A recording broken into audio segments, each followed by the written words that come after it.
How do I say this without, hey fashionistas, what is the first thing you think about when you hear the word brat? Does your mind visualize a child having a meltdown in the middle of a Walmart? Or do you immediately think of Charlie XCX's Brat Girl Summer? I miss Brat Girl Summer. Sad woman winter is cold and depressing.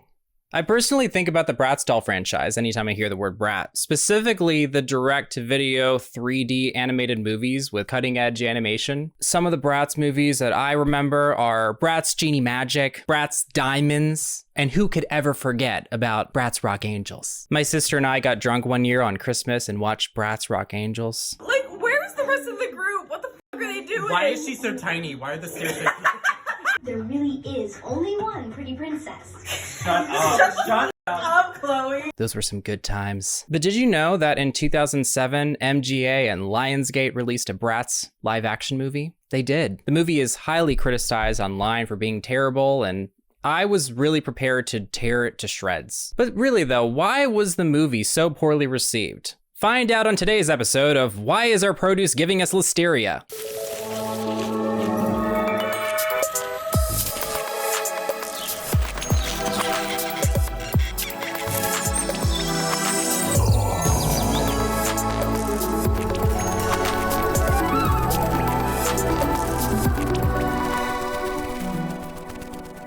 So I went into this movie thinking about like, oh, that's a little weird. Let me just answer that. Hello? I have your social security number. You have my social security number? Yeah, I have all your Data, I'm gonna ruin your life and open up credit cards in your name. Ha ha! loser. Oh no! My life is ruined! None of this would have ever happened if I just got today's sponsor, Aura.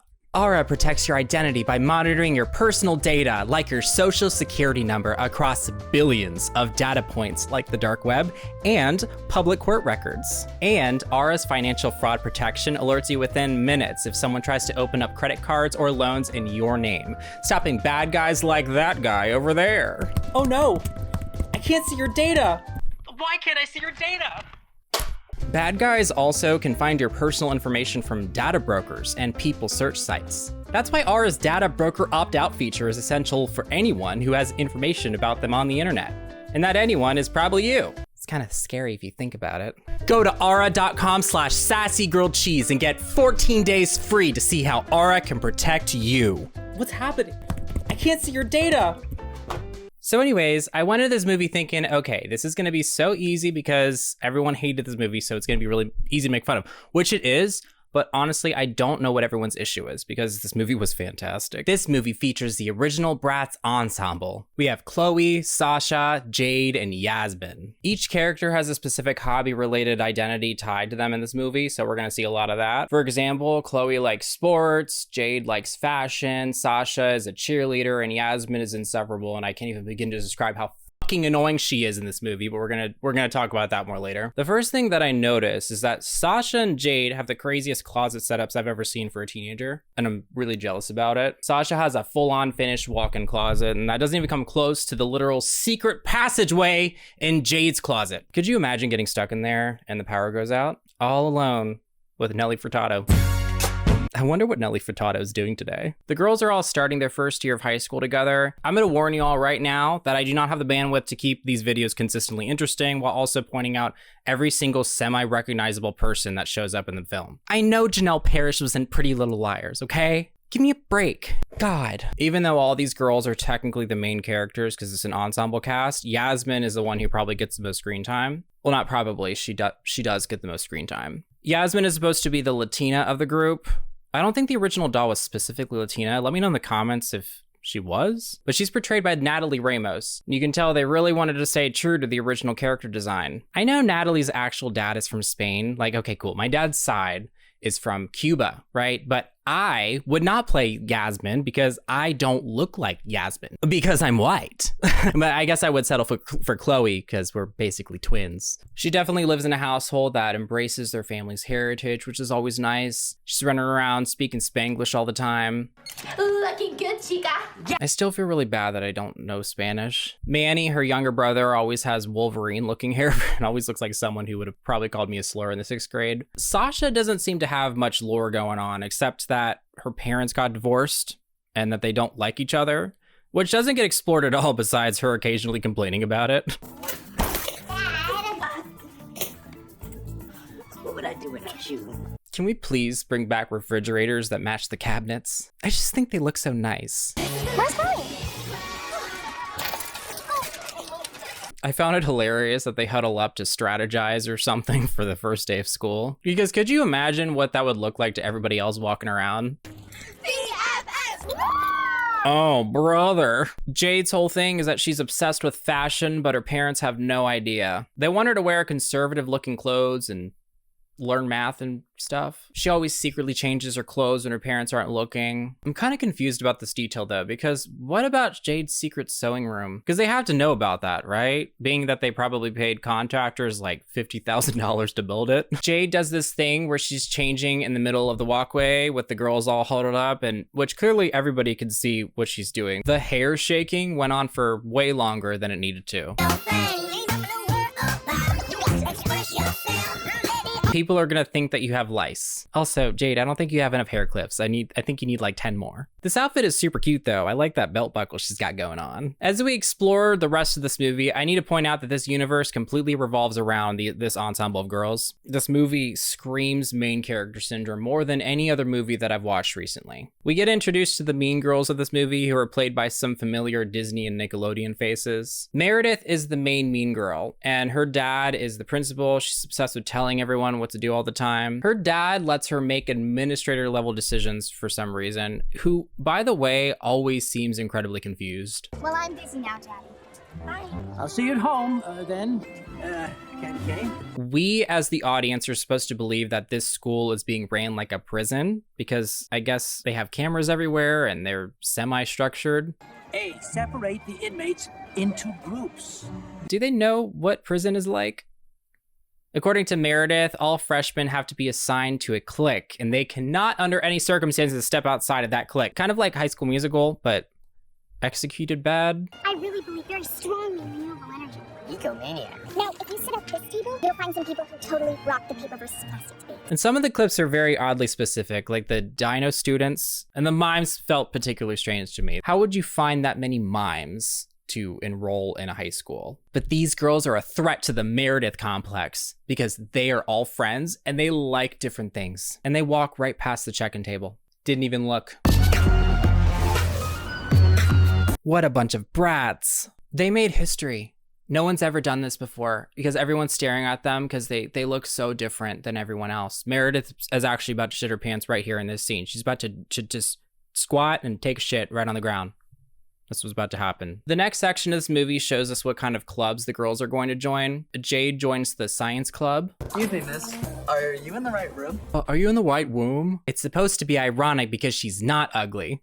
Only ugly people join the science club.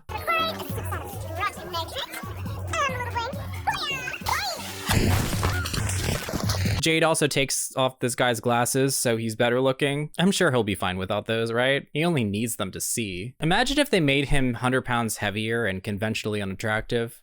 Do you think taking off the glasses would do anything? I don't think it would. I think that's something that you all should think about. Sasha tries out for the cheerleading squad. You got something better? Oh, you know I do, so bring it. Girl, I brought it, nailed it, lent it to my friend's kid sister, and I brought it back while you were still figuring out the beat. Wow, Sasha. You really told her. How they didn't even try to hide Sasha's stunt double during Sasha's tryout.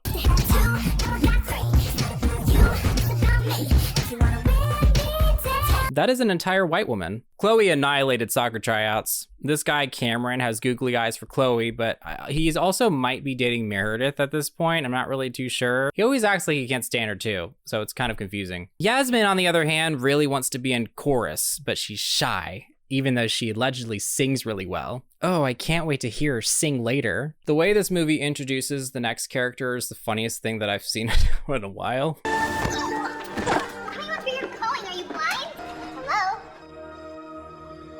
No, but I'm deaf. What? I'm deaf. You don't sound deaf. Oh, I'm sorry, Yasmin. Were you expecting screaming goat noises? Maybe she didn't expect any noise to come out of his mouth at all. Look how fucking gagged white Yasmin is. Well, you don't look ignorant, but I guess you can't judge a book, right?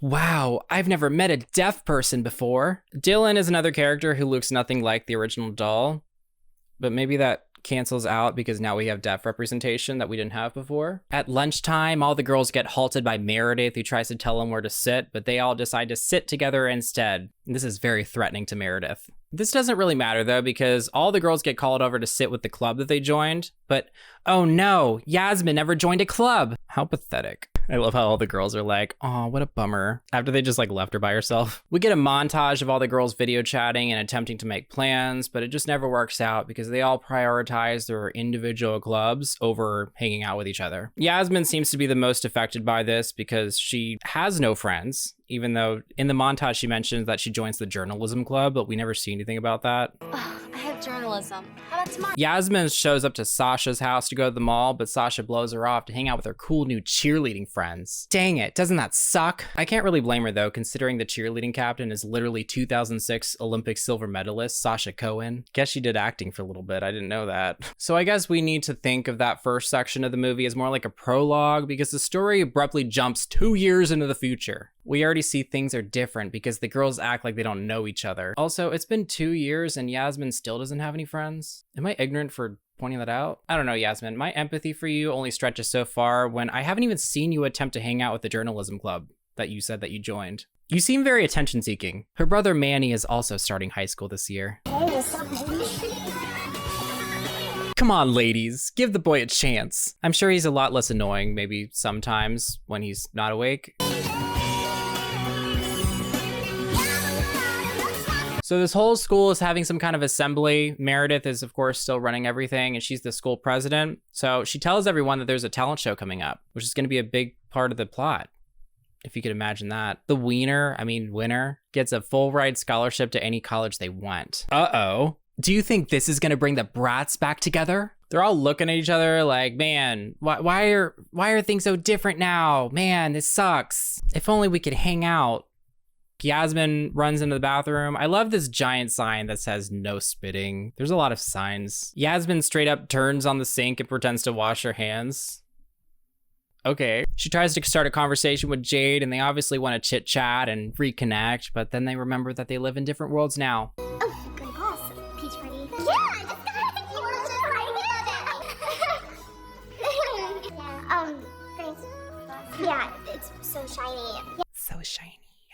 You guys remember Dylan from earlier? You know, the deaf guy who apparently doesn't sound deaf, who is played by a guy who isn't even deaf? Why do they do that in Hollywood? So Dylan, as far as we know as an audience, can't hear shit, right? I think we've already established that. Because we see him in the chorus room playing piano beautifully, but he's mad because he can't hear it. So he alludes to his deafness being something that happened later in his life. And then he's banging on the keys. But the teacher walks in, he's like, all this time I thought you were just some cool jock. I miss music. I feel you, but you don't have to. What are you talking about? I can't hear. Hey pal, let me blow your mind. Instead of hearing the music, you should just feel the music instead. The teacher introduces him to this DJ setup and shows him how to spin. Wow, okay. Deadmau5? Sorry, I only listen to deaf.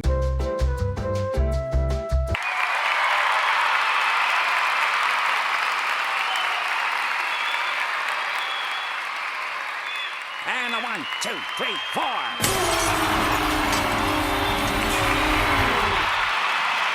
Look, I don't know anything about being deaf, but this feels like something he probably would have figured out already at this point, right? You know, being that he is a musician and he probably feels the vibrations on the piano as he's playing the piano. See, the issue that I have with Dylan and any other deaf characters portrayed in movies is that they always create this blanket view of deafness. And like, we don't know how he became deaf. We don't know if he wears any kind of hearing aid, nothing. All we can assume is that this dude can't hear anything. And you mean to tell me that he's pivoting to be a DJ when at least by playing the piano, he could know that he's playing the right notes. You know what I mean? Like, you know what? Do your thing, Dylan. Spread your wings. If you want to be a DJ, I'm not going to stop you from being a DJ, okay?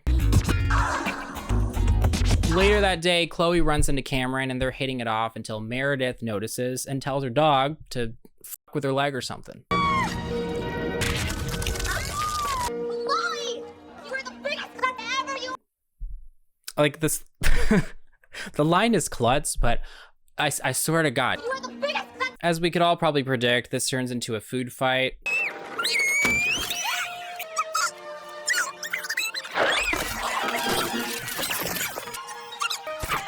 Even one of the teachers is getting in on the action. I can't really blame him. Also, this kid in the background's doing karate. Could somebody go get him? And somehow or another, the girls accidentally break that hideous statue of the principal and they get detention for it. And then they just rip each other's assholes. You started it, cunt. I tripped. Excuse me? That is so like you. Sasha crosses the line, to say the least. What are you talking about, Sasha? At least we don't buy our friends with our daddy's bank account. Only because you don't have a dad or a bank account. Stop. Damn, she said your dad is dead and you're fucking poor. I actually can't believe she said that. They do call Sasha out and she apologizes, but I don't know, you guys. I don't think that I would forgive that quickly.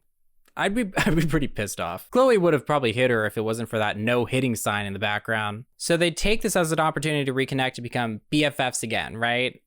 Our girls are back in business. But uh-oh, Meredith and her minions saw the girls back together and she is just not gonna stand for this. Meredith is also consistently threatening that she's gonna whip out this flash drive. She always talks about this flash drive and it indicates that there's some serious dirt on these girls. Remember that, okay? Over at White Yasmin's house, Manny sees Yasmin dancing the cucaracha in her bedroom with her mom. La cucaracha, la cucaracha. Isn't that so embarrassing? Having a mom that loves you? Yes, it is. Which is why Goober takes out his flip phone and records the whole thing. Doesn't he look like a goober? He looks like a goober to me. The next day at school, the girls go on as if they've been consistently hanging out for the past 2 years. They're new friends, right? The Bratz are back in action. They all start swooning over Dylan while he's looking directly at them. He totally just checked you out. Did you see that? He's into you. What? Dylan, are you kidding? You know he could probably understand what you all are saying, right? Like at least to some degree. Meredith is overseeing the talent show auditions, and it's evident that she's intentionally rejecting the talented people and only passing the terrible ones. And the reason for that is because she's also performing in the talent show and she wants to win. Gotta talk about the boy band that fucking slapped? Because after taking a closer look, one of the members is Kevin McHale from Glee.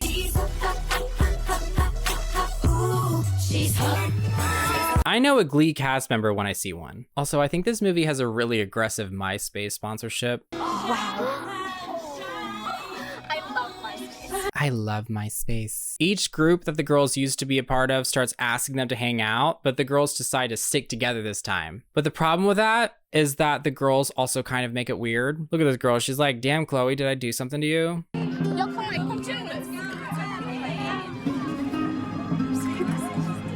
It would be weird though, you know what I mean? Because if I was in one of those groups and someone who I was hanging out with for 2 years suddenly started acting weird, I would find it weird. You know? Everyone is staring at them like they just broke the simulation. Kind of reminds me of Inception. But then Yasmin has this really vague idea to just bring everyone together. I think it's time for Plan B. Operation Mingle. Which I guess just means making people dress and act just like them. And we don't see very many examples either. I love how anytime there's a makeover scene in the early 2000s, the recipient is always some helpless girl who's like never seen lip gloss before. What's deodorant? I've never heard of that element on the periodic table. I was also fully prepared for Sasha to yank out whatever this braces contraption is. There, that's better. Jade teaches football guys how to do math, and I guess they don't know what's going on until Jade starts applying math to football examples. That makes more sense. And suddenly they know everything she's talking about, and they're really excited about it. Oh my God, you guys, this scene with Dexter is what every Fedora guy fantasizes about. Hey, Hottie, I bet you and I could do a lab experiment without the Bunsen burner. I think it behooves you to extend an apology to the lady. I don't know what you just said.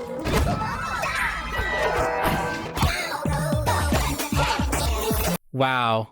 Are they about to kiss? Over at Meredith's house, Meredith is hanging out in the pool with the other girls, and she's going on about how her Sweet 16 was so amazing last year, so much so that she wants to have another Sweet 16. But she thinks that this is gonna be a way to bring order back in the school. It doesn't make sense, we know. Out of nowhere, Goober shows up to flirt with Meredith's sister. I don't know how he got there.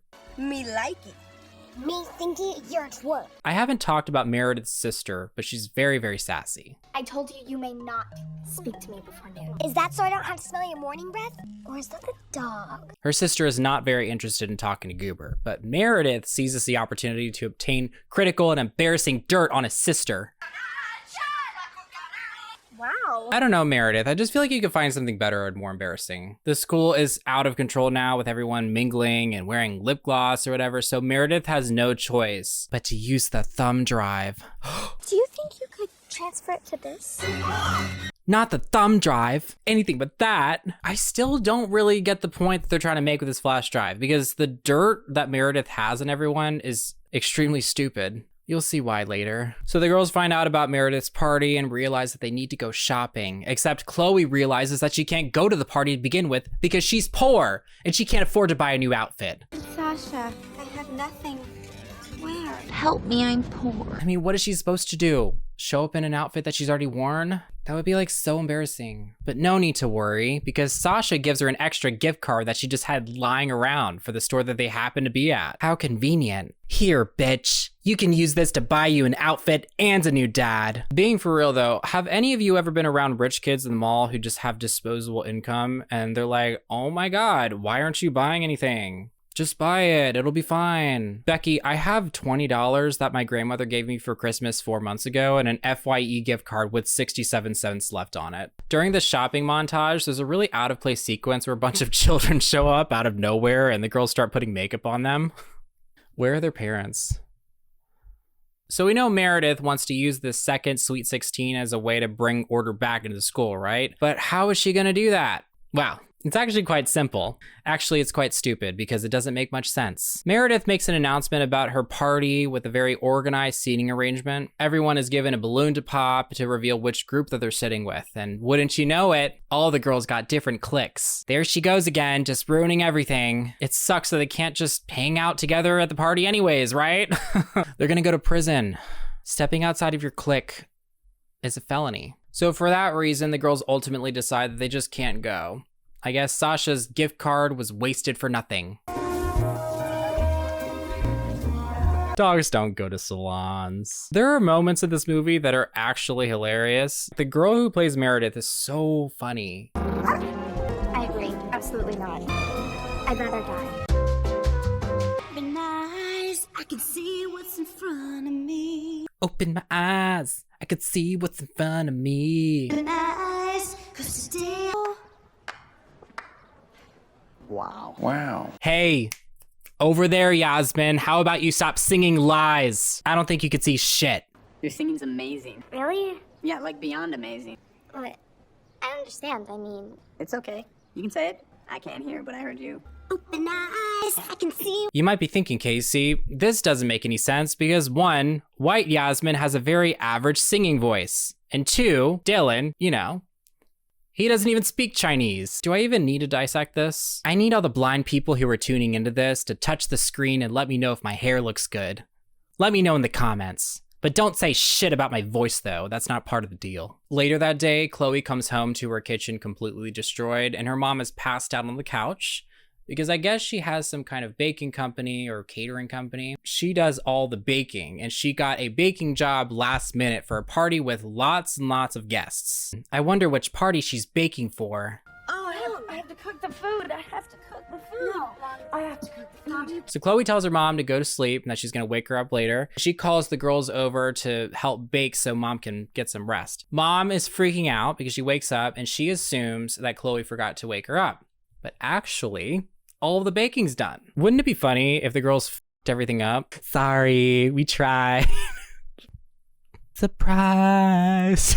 Oh no, mom's servers can't make it to the party. Nothing ever works out the way it's supposed to. And to make things worse, mom tells them that it's Meredith's Sweet 16 party. But the girls decide to do it because the party is in 2 hours, and I'm pretty sure Chloe's mom would end up on the people's court if she didn't do it. So when they get to the party, Meredith dresses them up in clown costumes because the party is circus themed. Wow, isn't that so embarrassing? But no need to worry because Jade uses her fashion skills to do a 5-minute crafts and turns them into Spirit Halloween looking costumes. They do kind of slay, but they do remind me of Spirit Halloween a little bit. I love how they walk onto the stage and announce that they have snacks and everyone just goes crazy.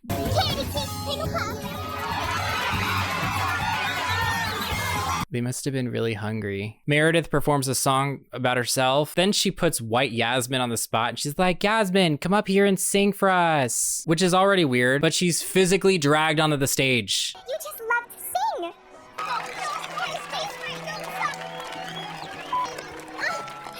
This is gonna be fantastic. That's probably my worst nightmare. I don't think I could handle that. I don't really know what I'd do in that situation. I'd definitely fart loud. I'd fart really loud or something from having so much anxiety. I would just start farting uncontrollably. The audience would hear it because it's so loud and they go, wow, Casey, I can't believe you farted. Does anyone have any air purifiers or some mango scented Febreze? Meredith also plays a video of white Yasmin dancing with her mom. That flip phone has some pretty crisp quality for 2007. Everyone is just laughing their asses off. And then Dylan starts a conga line and everyone quickly forgets about it. The whole bit about Yasmin getting humiliated feels really out of place because she goes on and as if that never happened. I don't know. Yasmin just seems kind of unfazed by the whole thing.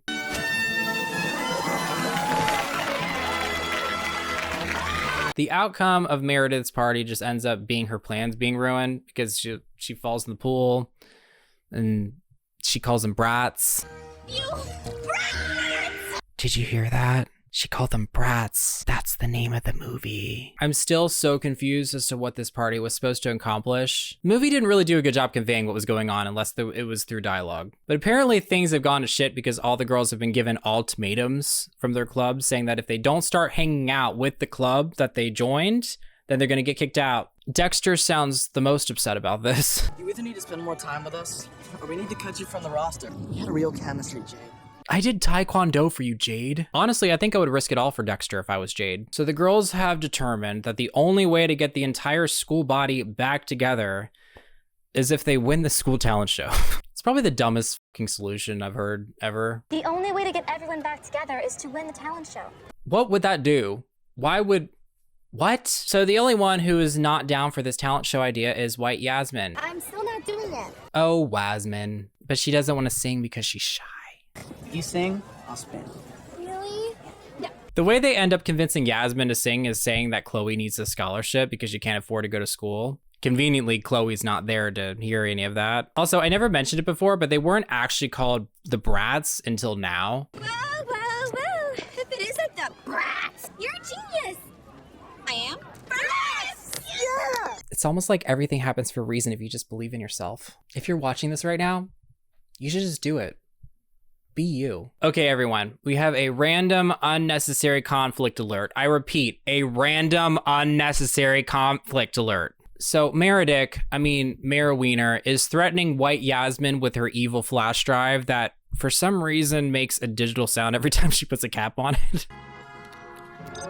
Yasmin agrees to drop out of the talent show, and in return, Meredith won't leak all of this shocking information about her friends. I mean, I hate to do it, but you can certainly see my predicament. Ooh, I wonder what it is. So here's my main problem with Yasmin. Listeria. Because Listeria walks in without providing any context and she's like, I don't want to do the talent show. I'm just not feeling it. I'm dropping out of the talent show. What? I'm sorry. You guys kind of pulled me into it, and I never really wanted to do it anyway. It's just not my thing. It's kind of stupid. The girls are rightfully irritated because Yasmin is acting like she's quitting for no reason. Bratz canceled. Attention everyone. Bratz is canceled. You know what? Bratz should be fucking canceled after they burned me while trying to check out with their limited edition Regina George doll that I wasn't able to get even though I clicked on the link as soon as it went live. What do you mean? What do you mean? I'm not add to cart. Okay, check out. I don't want to solve the cap. Oh my fucking, I don't have time. I have no time. The fucking time. What the fuck? Please try again. What do you mean? I swear to God, Bratz, I had to prove from head to toe that I am not a robot. I am not. Do I look like fucking Siri to you, Bratz? I would go into gay rage. What? It's a true story and I'm still really mad about it. I just don't understand why she wouldn't meet up with the girls and be like, hey, Meredith pulled me into a weird conference room with a bunch of surveillance screens and blackmailed me with weird stuff about you guys to get me to quit the talent show. Should we like jump her or something? Literally nothing stopped her from just bringing them up to speed. That's what irritated me so much about this part of the movie. Meanwhile, the girls are all talking shit about white Yasmin, and Chloe's mom says the most genius observation ever. Don't you think that you at least owe it to Yasmin to look a little bit deeper? Oh, find out why she did what she did. Why didn't I think of that? No, Mom. Because Yasmin acted like she didn't even care, which from their perspective felt correct given she didn't want to do the talent show to begin with. It's just not my thing. It's kind of stupid. But whatever. Okay, maybe this is just a use your critical thinking skills lesson for kids, which is fine. And now Yasmin randomly decides to give them the context that she should have given them earlier. So this was all just painfully avoidable. So the talent show starts, and as predicted, all of the acts are really bad except Meredith's. Except I think Dexter's stand-up is hilarious. Yeah, I got enough exercise. Just pushing my luck. Anyway, what do termites eat for breakfast? Oatmeal.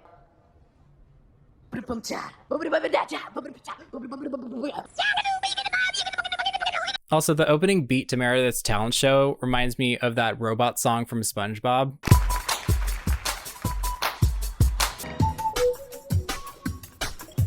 Just as her performance ends, it was clear who won the talent show because, I mean, look at all these other acts. That is until, surprise, surprise. Surprise, surprise! The Bratz show up and they're ready to take Mayor Pube down. So since Yasmo didn't hold up her end of the bargain, Meredith starts pulling up her dreaded flash drive in front of the audience that probably all care about this a lot. So what could be so terrible that was worth blackmailing, right? So certainly the information that Meredith has to be groundbreaking. This is who you think she is. This is who she really is. It's just the stupidest thing ever. So stupid. I mean, like, really? And then we find out that Chloe's mom was hired as a maid for Meredith's family, but was fired because Chloe was falsely accused of stealing one of her dolls. That's literally it. We didn't get any dirt about Yasmin or Sasha though. So I don't know why she needed this flash drive to convey this information that everyone needed to hear. But this was very inspiring to the audience because everyone starts rapid firing confessions. Like this guy who secretly likes ballet. I've been taking ballet since I was 5. You know what? I like it. Good for you, ballet guy. Why do you ballet guys always have their balls hanging out? You always see them. They're always just there.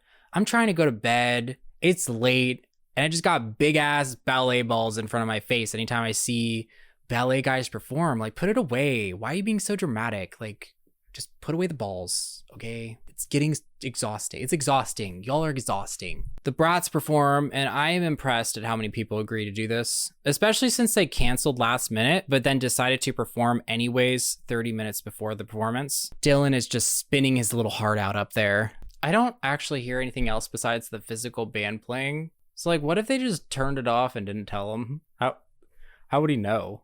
It's like a lot of vibrations, so. You're doing great, honey.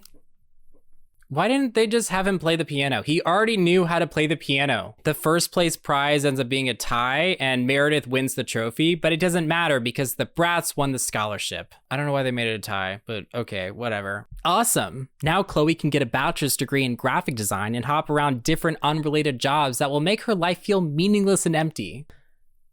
So what do we think? I think the plot was silly. I know the details were silly, but I don't know. I feel like if you imagine this movie in the 3D animation from the original Bratz movies, the vision kind of makes a little bit of sense, right? Like Bratz movies are always crazy and all over the place. So I feel like they were trying to go for that. I do got to say though, like if you're going to make a comedy movie aimed for young girls, especially with the dolls that were designed to be more diverse than Barbie, it just seems weird to give Natalie the Yasmin role because she simply doesn't look like the doll. Dylan should have also been played by an actual deaf person. That seems pretty obvious, right?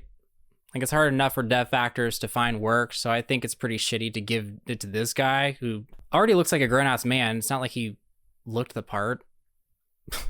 If you like this video, please like and subscribe, and we'll see you in the next one. Bye.